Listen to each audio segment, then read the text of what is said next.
মনে রাখবেন, আপনি যদি কারো চরিত্র নিয়ে কথা বলেন আর সে যদি এই চরিত্রের না হয়, কসম আল্লাহ পাকের জাতে, মরার আগে আপনাকে আল্লাহ চরিত্রহীন বানাইয়া কবরে দিবে।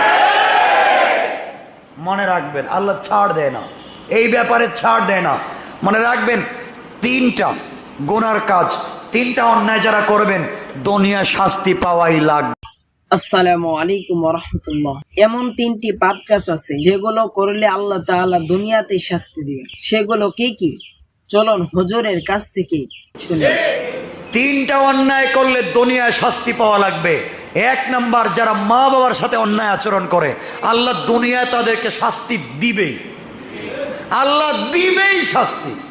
যারা মা বাপকে কষ্ট দেয়, আল্লাহ দুনিয়ায় শাস্তি দিবেই। আল্লাহ বলছেন, আমার জাতের কসম, আমার জাতের কসম, আমি শাস্তি দিব যারা মা বাবার সঙ্গে অন্যায় আচরণ করে। দুই নম্বর, যারা কারো চরিত্র নিয়ে মিথ্যা কথা বলে, আমি আল্লাহ দুনিয়ায় তাকে বেইজ্জত করে চরিত্রহীন করে ছেড়ে দিব। আমার কথা না আল্লাহর? করবেন না। বাঁচার একটাই পথ, ফামান যুহজিহা আনিন নার ওয়া উদখিলাল জান্নাত ফাকাদ ফাজ। আপনি ক্ষমতা পেয়েছেন, সফল কামনা। আপনার টাকা আছে, আপনি সফল কামনা। আপনার পাওয়ার আছে, আপনি সফল কামনা।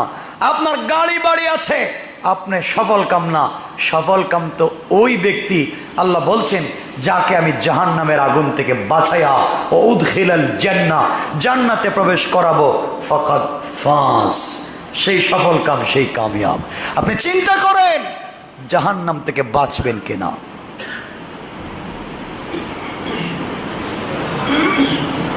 আজকে জনগণ রিক্সা চালায়, ভ্যান চালায়, সিএনজি চালায়, তারও সম্পদের হিসাব আমরা নেই। এই হিসাব দাও, কয় টাকা ইনকাম করো, বাড়ি কোথায়, ভাড়া কয় রুম, 3 রুম না 4 রুমের ভাড়া, টাকা পাইলো কই? ওই বেচারার ঘরে টাকা নাই, পয়সা নাই, ভ্যান চালায়, তার হিসাব নিচ্ছেন। বাংলাদেশের বড় বড় আমলাদের হিসাব নেন, কোটি কোটি টাকা ঘরের বস্তায় পাবেন। চোর ডাকাতদেরকে আমরা লালন পালন করছি।